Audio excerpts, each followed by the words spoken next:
dahon niya. Pag tinignan mo, parang plastic na talaga siya. So, bulaklak pala ito kapromdi. Parang dahon lang siya. Parang tinirintas na buhok. Iba't ibang klaseng varieties ng sinyas. Magkakaibang kulay sila. I think lotus nga ito, but ibang klaseng variety. Pag arawan, nagiging pula. Pag nasa lilim, bumabalik sa kulay green. Dito yung mga begonia collection. Iba't ibang klaseng begonia. Perfect talaga ito kapromdi. 500 pesos, may aircon. Tapos may free breakfast. Tapos dito sa may large na sofa. Tapos paglabas mo dito kapromdi, makikita mo yung napakagandang garden.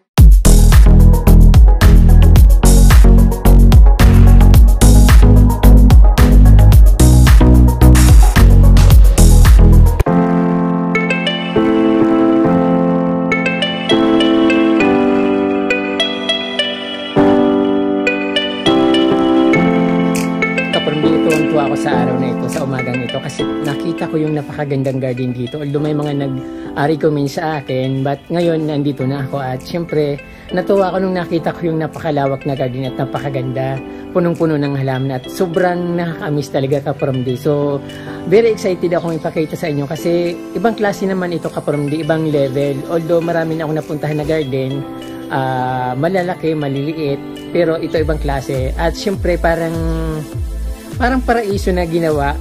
So ito kapromdi, usisain natin yung mga halaman dito, kung anong mga makikita dito sa garden ni Ma'am Jasmine, national dito sa Barangay Minoro, San Jose Camarines Sur. So sa sobrang excited ko, parang hindi na naman ako makapagsalita. Nakakaami siya kapromdi kasi sobrang ganda ng mga kulay niya, para mga plastic lang yung mga dahon niya. Iba't ibang klaseng aglonema. Ayan, pink.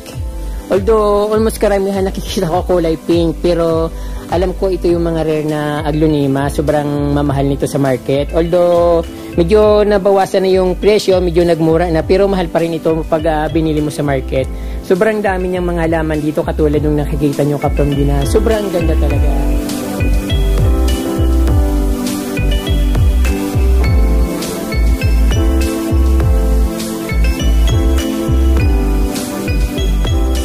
Mayroon din siyang itong kanina nakikita niyo sa parang Philodendron Brazil. Hindi ko sure kapromdi, pero Philodendron siya. Then sa baba, ayan, napakarami niyang ephesia. So ayan kapromdi, binibinta pala yung mga halaman dito. Kaya lang tago yung lugar niya. Tuwala si Mami, wala yung nag-assess, pero yung nito, ang lugar ng plant store sa Barangay Minoro, San Jose Camarines Sur. Yung varieties ng ephesia, yung lush, yung matataba nasa 150 per pot. Pero mayroon siyang mga mumurahin na ephesia, but lahat naman sila rare. Nakalagay dito sa maliit na pot, medyo 50 pesos. 50 pesos yung ephesia. But napakaraming mga dito kapromdi, napakaraming halaman na for sale.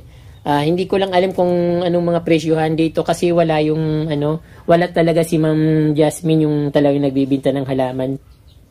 Almost complete yung mga varieties ng ephesia dito kapromdi, talagang na marami. But yung madalas na palagi kong nakikita yung yung kulay silver. Then yung pink, parang favorite yata ng karamihan yung kulay pink saka silver.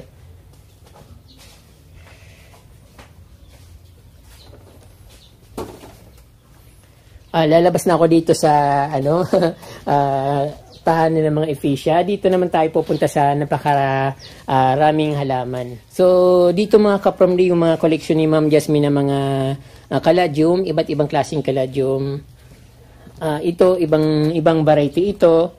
So first time ko rin makakita ng ganito dito sa ibang variety siya. Although karamihan kasi parang kulay pink, magkakamukha sila, but iba't ibang variety nila. Meron may rabbit. Nangangagat ba 'to? May rabbit. So ayun mga kapromdi, meron siyang mga alocasia, caladium, at syempre yung mga ephesia.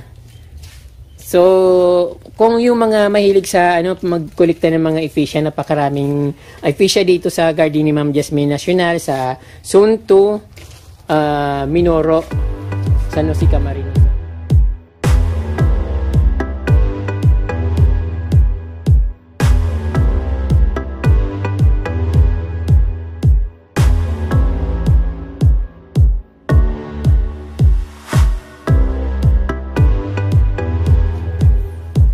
Ito, ibang klaseng anthurium. Rare yata anthurium na to kasi first time ko makakita ang anthurium na ang dahon niya is parang parang brown. Brown yung dahon niya. Rare ito, no? Yan lang ba nag-iba? Yan lang sir ang naiba, pati yung wow, anthurium na brown. Then ito mga anthurium. Ito naman mga anthurium din ito pero parang ibang varieties lang. Pero knowing na anthurium siya. Wave of love yata yan. Then mga legumes.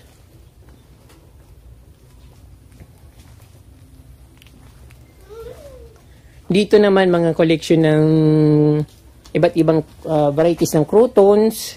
Then meron siya lang napakalaki ng powder puff.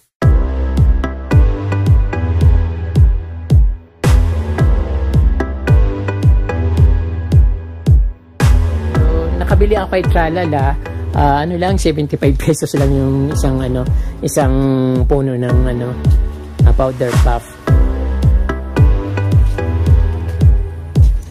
Yan malago na bird nest.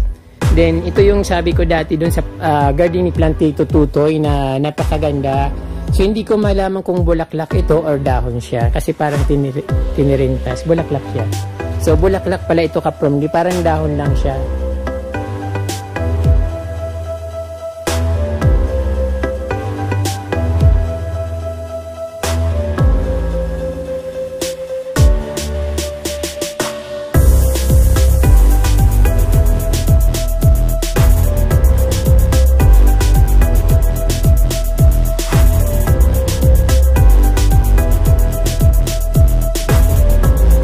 Dito naman kaprom di marami silang mga yung tawag dito mga pinaghalo ng kalatia, mga iba't ibang klaseng bigonya katulad nito silver na aglo yata ito din mga ephesia. Talagang napakarami niyang koleksyon na ephesia kaprom di yung mga nabibili sa Baguio na bigonya. Ayan. Mga flowering plant. Napakaganda. Para kung nasa paraiso, nasa lugar ng paraiso, mga caladium. At ito kaprom dit parang talagang parang isinabo yung ephesia dito sa sobrang dami. So, sabi ni Ma'am, yung kasama dito ni Ma'am Jasmine, ang isang pot ng malaking pot na ephesia is 150. Yung maliit lang, nasa 50 pesos. Siguro yung mga wala pang mga supang. Ayun. Pero dito parang ang lago-lago niya na. So, pag bibili ka ng 150, okay lang. At siguro pag marami kang bibilhin, makaka-discount ka pa. Ayan, napakadami. Nagbibigay siya ng discount. Ayun, nagbibigay pala ng discount si Ma'am Jasmine dito kapag marami kang bibilhin. Mayroon siyang cypress na variegated, yellow and green. Kaprom di yung cypress kasi dito ang tawag ng crouton dito sa amin. Yung tinatawag natin na crouton, ang tawag dito sa amin ay cypress. Pero yung cypress na tinatawag na talaga na cypress ay iba, hindi siya crouton. So ito kamukha siya ng cypress. Ayan, but mukha pa rin siyang crouton. Yung malagon alocasia.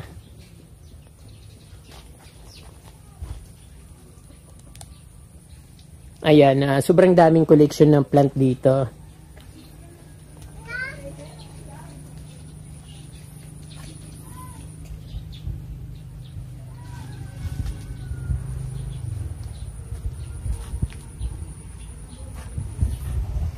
So, lilibot ako kaprom di dahil napakalawak ng garden na ito. Dadalhin ko pa kayo sa mas malawak na mga halaman. Ayan, kitang-kita dito talagang paraiso.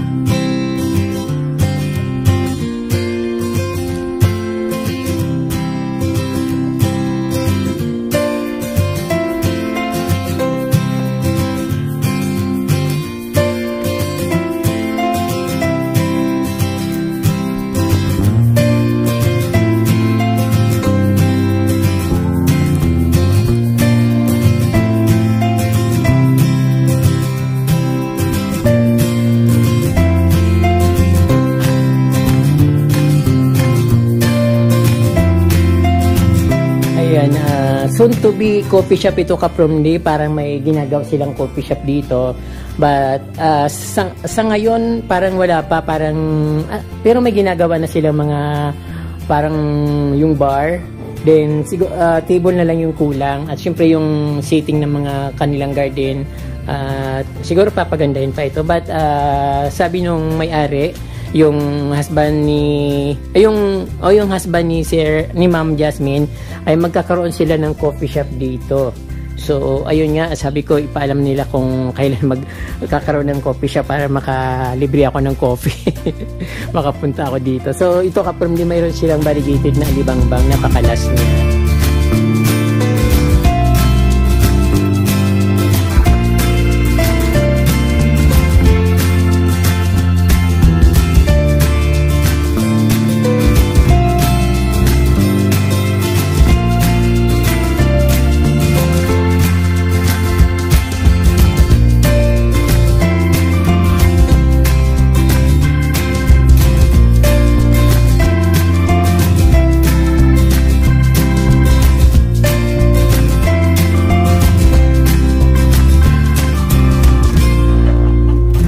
Iba't ibang klaseng varieties ng sinyas, magkakaibang kulay sila.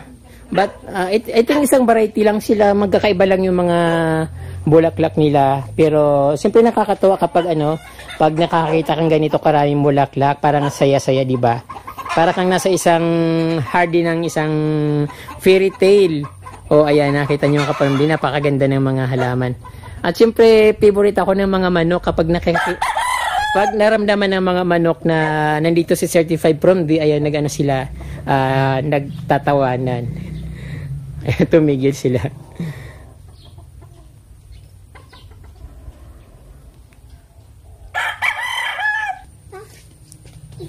Ayan Kapromdi, napakalas ng kanilang ng Bird of Paradise. May kahalo siyang parang yung parang saging-sagingan, but may kahalo din siyang parang langkwas. Then Bird of Paradise din yung banana pink or pink banana. Ayan, meron siyang puso. Oh. Pink na pink talaga siya. Then Kapromdi, napakaraming mayana dito, collection ng mayana.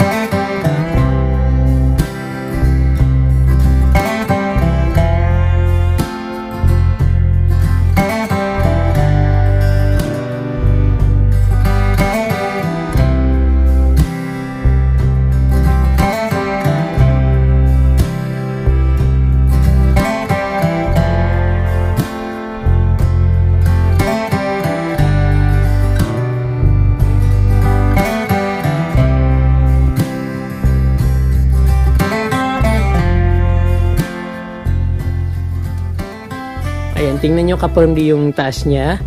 Parang cottage siya Kapromdi.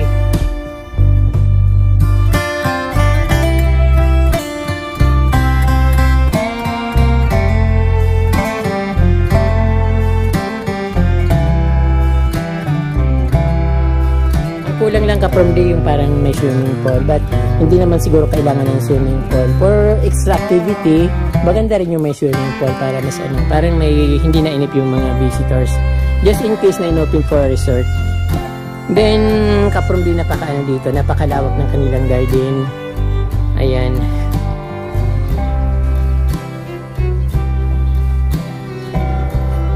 Mga flowering na plants. Parang may mini fish pan.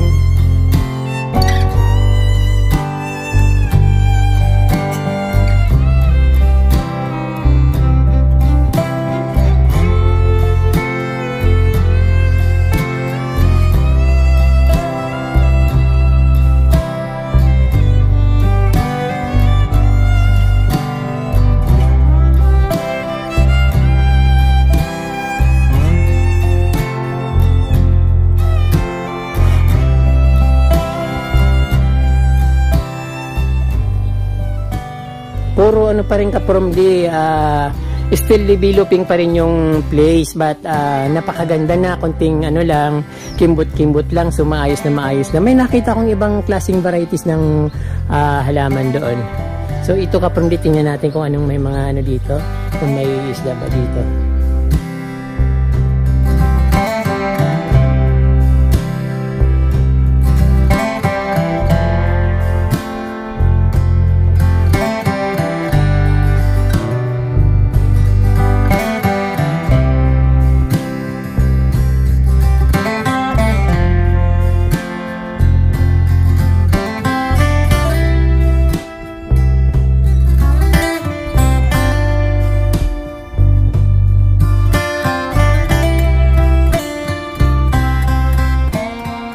Mayroon ibang klaseng ano doon niya aurora, kulay orange naman.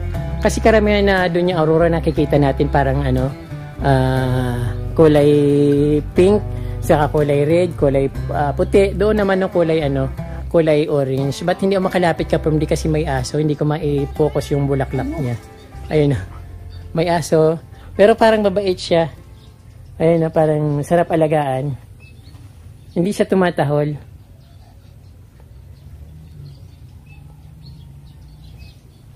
Mayroon ditong isang ano, kabana, parang kubo. So tingnan natin.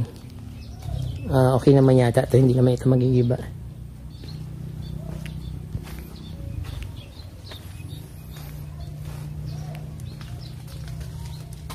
So ayan ang ano dito, napakaganda naman.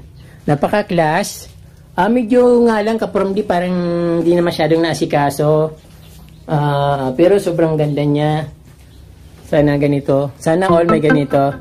Ayan, napakagandang tingnan.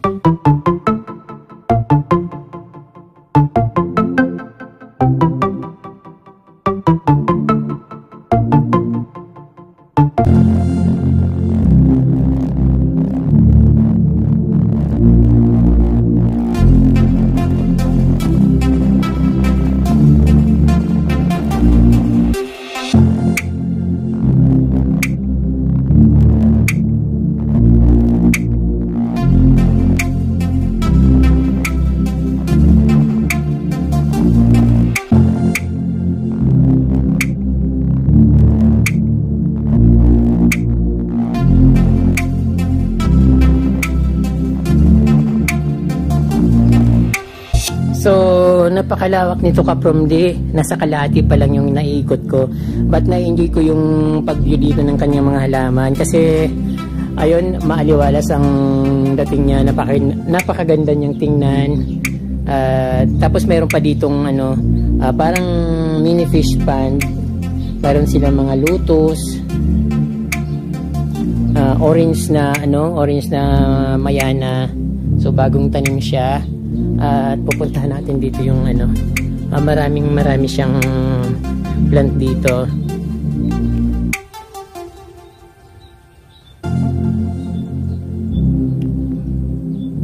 Ayun, superb.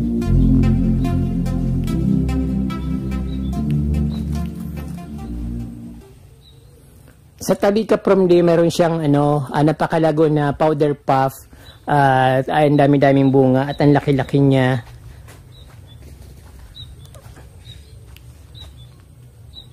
Tapos nakamix siya sa Bird of Paradise. At yun, parang paraiso talaga. Then meron siyang red na gumamela dito.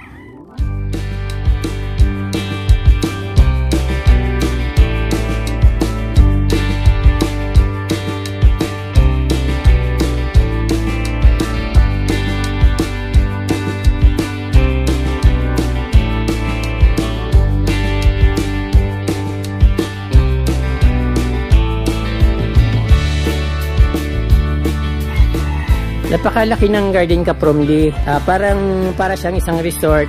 But hope na gawin tong isang resort kasi konting develop na lang. Ayun, mayroon ng cottage. At parang affordable lang, very affordable lang.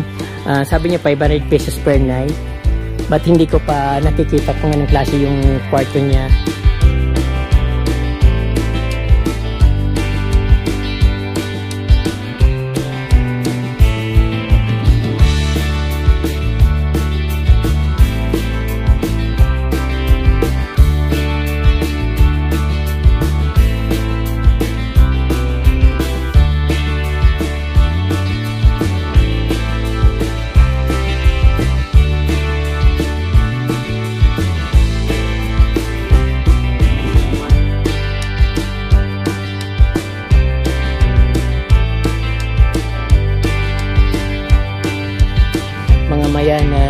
Saka yung parang laing, yung parang gabi na dati pinicturean ko dati na ganito.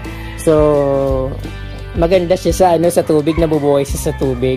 Yung sa akin kasi palaging tuyo, ayaw kong ano, nasa ano lang siya, isang piraso lang at nasa paso lang din siya. Yung bulaklak ng parang lotus, I think lotus nga ito but ibang klaseng ano, ibang klaseng variety.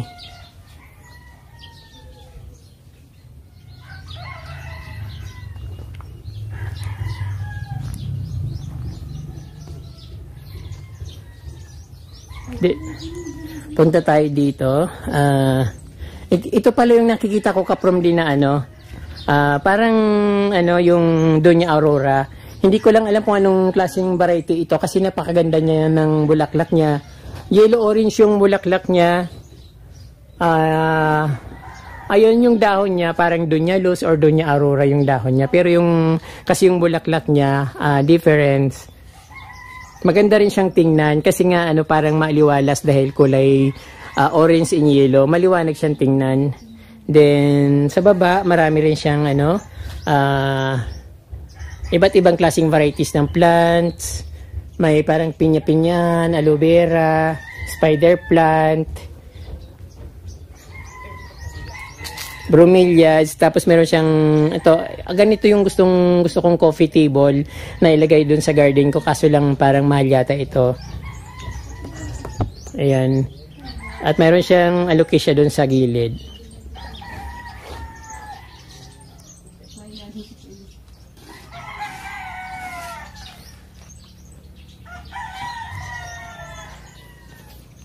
Yung bromeliad dito ginawa niyang form na heart. Siguro pang pwede dito magpa-picture din sa baba may mga bromeliads na iba't ibang kulay green ang bromeliad. Then syempre mayroon silang ginawang ano parang upuan dito. So talagang pang pa-picture taking ito talaga kapromdi. So napakaganda niya. Ayan, bromeliad yan kapromdi yung kulay ano pula na nagiging pag naarawan nagiging pula. Pag nasa lilim bumabalik sa kulay green. Ayan, kaya the best ang ano yung bromeliads kapag naarawan dahil yung kulay niya lalong tumitingkad at doon lumalabas yung napakaganda niyang kulay.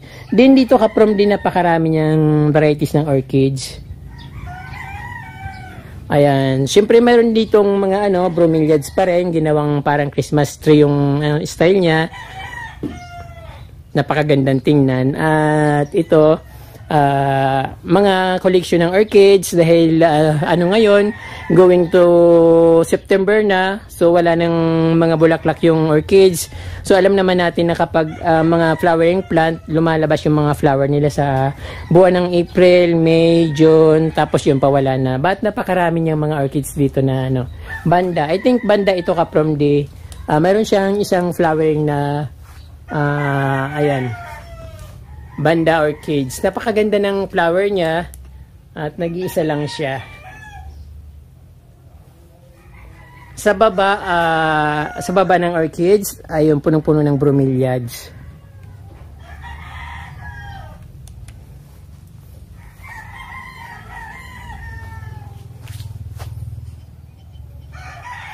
Napaka-cozy naman ang garden na ito. Sobrang na-amaze ako. Napakalawak ng bakuran niya. Nagagandahan talaga ako kapromdi. Ibang level yung ano niya, ibang level yung gardening style niya. Dito naman kapromdi sa bandang garahe ng kanilang bahay, andito yung mga begonia collection. Iba't ibang klaseng begonia. Yung iba mayroon ako, ito mayroon ako nito. Then ito wala ako niyan. Ito mayroon ako niyan, ito meron ako niyan, yung iyon wala. Then ayan, mga ano, hulang begonia, marami dito sa mga collection niya. Mostly yung mga begonia dito katulad nito, very popular dito sa amin sa Bicol ang begonia na ito. Yung kulay pink. Then ito, mga iba't ibang klaseng begonia.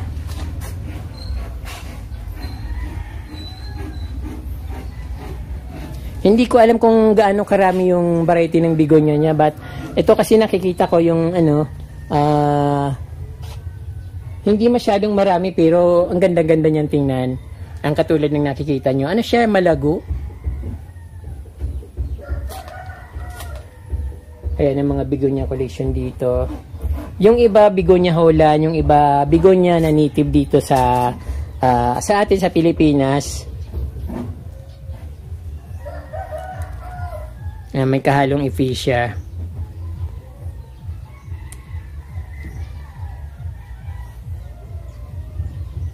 Dito pala ka-from mas marami dito yung mga rare na begonia. Ito parang begonia silver. Then ito mahal itong begonia na ito. Nakita ko ito sa Baguio. From Holland din yata siya. Then ito, medyo hindi mataas yung bintahan nito sa Baguio. Parang 250 lang yata yung ano. At may nakikita kong mangilan-ngilan dito sa amin sa probinsya ng ganitong begonia. Then ito maganda rin ito parang silver. Makintab siya. Ayan, may mga rare. Siyempre, ito, parang, ito yung pinaka gusto ko. Kasi very masculine siya. Parang sundalo yung plant na ito, parang patig. Then, ito is philodendron. Nakalimutan ko na yung pangalan. Si Birkin. Ayan, mga philodendron. Adansuni, splash. Ayun, so ayun, balik tayo dun sa napakagandang views ng kanilang garden.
isang tao lang yun.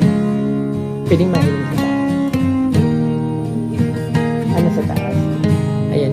Kaprom di ano pala dito, pinaparent pala nila itong parang cottage, pero napakaganda. At napaka-class, siyempre, kasi nandito sa gitna ng garden. Meron silang minibar. Ayun. So, hindi ito resort Kaprom di, parang soon to be resort. Hindi pa siya, hindi pa siya develop, pero napakaganda ng kanyang pagkagawa. Ayan, may lindini. Mga rare na I think, hindi ko alam yung pangalan ng halaman ito, pero rare ito Kaprom di. Yung isang na yon, yung isang plant is lindini. Yun lang ang alam kong pangalan dyan. But dito tapos mayroon siyang napaka cozy na parang minibar. Ang ganda Kaprom di. Ang sarap tingnan dito pag sana i-open niya ito for tourists. Then ito meron silang mga dito sa tabi, yun mga plants na nasa paso. Then pag tingin mo dito Kaprom di sa labas, ayun makikita mo napaka-cozy, napakagandang mga halaman, napakakulay ng mga mayanas.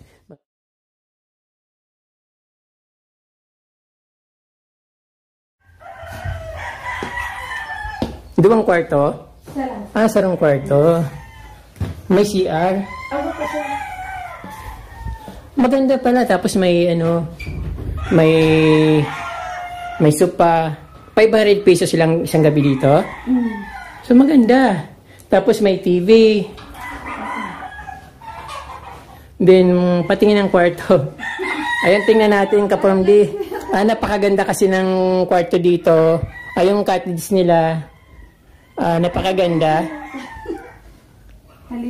Dito natutulog si Sir? Hindi po. Ito pong akin yung na hinatod din may husband. Pabalik na kayo. Binata? Bata? Dalaga. Dalaga. Pag mayo to, so akin yung sarap niya isa. So ito Kaprom di, sabi ni Ma'am, yung katiwala nila dito, yung kwarto na to is pinapaupahan ng 500 pesos overnight. Pero napakaganda Kaprom di, mayroon siyang aircon, tapos may CR. May libre na siya sa breakfast. Wow, may libre na raw ng breakfast. Pwede mag-overnight ako dito. Tapos mayroon siyang video okay. May TV. Oh. Pwede mag-overnight dito. 500 pesos lang.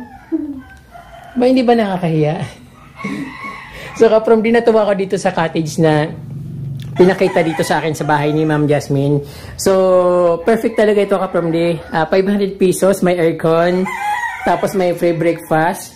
Tapos dito sa may may large na sofa. Tapos paglabas mo dito Kaprom di, makikita mo yung napakagandang garden. Ayan, tingnan natin yung garden niya. Wow. Tapos kitang-kita mo yung Mount Isarog. Then overlooking yung mga kabundukan dito sa Lagunoy, bayan ng Lagunoy. Tapos yung garden nandito makikita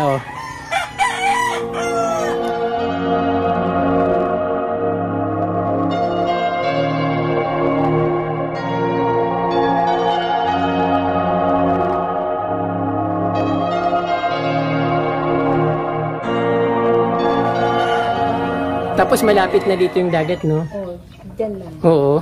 Tapos dito Kaprom di, paglabas mo ng cottage, dito sa parang terrace, makikita mo yung napakagandang garden.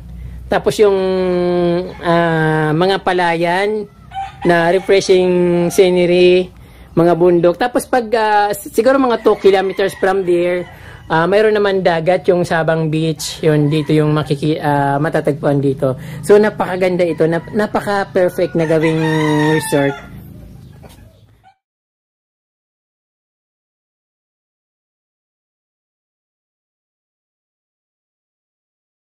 Na-miss ako dito, parang gusto ko tuloy mag-overnight. Mayroong breakfast. Anong oras pwedeng mag-check-in? Halimbawa pag pupunta dito. Kung anong oras kayo sir? Papasok, tapos lalabas. Basta 500 pesos overnight. Baka hindi sir. Sinigurado promo pa lang. Sinigurado ko kay ma'am na 500 pesos lang dito overnight. Tapos Pang promo pa lang daw yun. Napakaganda ng kwarto niya. May aircon ba yun? Meron. May aircon, tapos may CR, no? Ayan.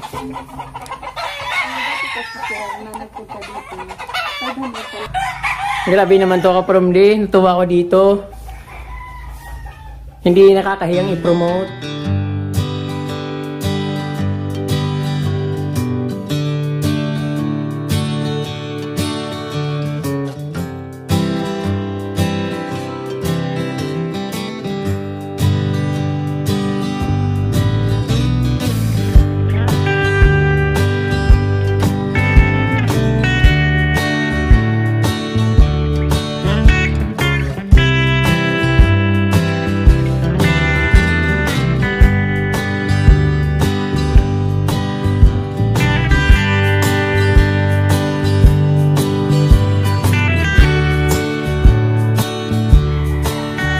Sa baba parang ano siya, parang bar. Perfect. Tapos dito, yung breakfast i-serve dito sa ano, sa baba, sa ilalim ng cottage. Napakaganda.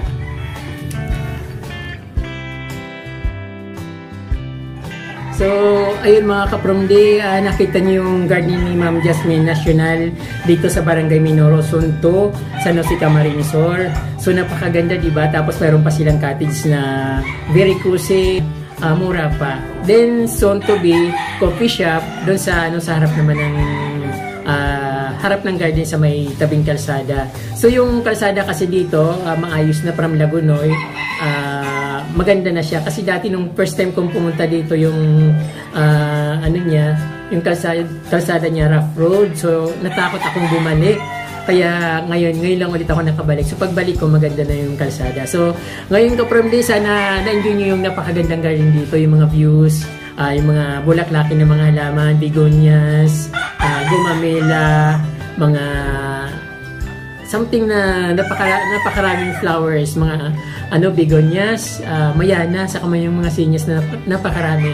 So ayun ka-promdi, maraming pong salamat sa inyong panonood. At huwag niyo pong kalimutan mag-subscribe at pindutin po yung notification bell sa baba para updated po kayo sa aking mga bagong post na videos. Maraming pong salamat at Diyos mabalos.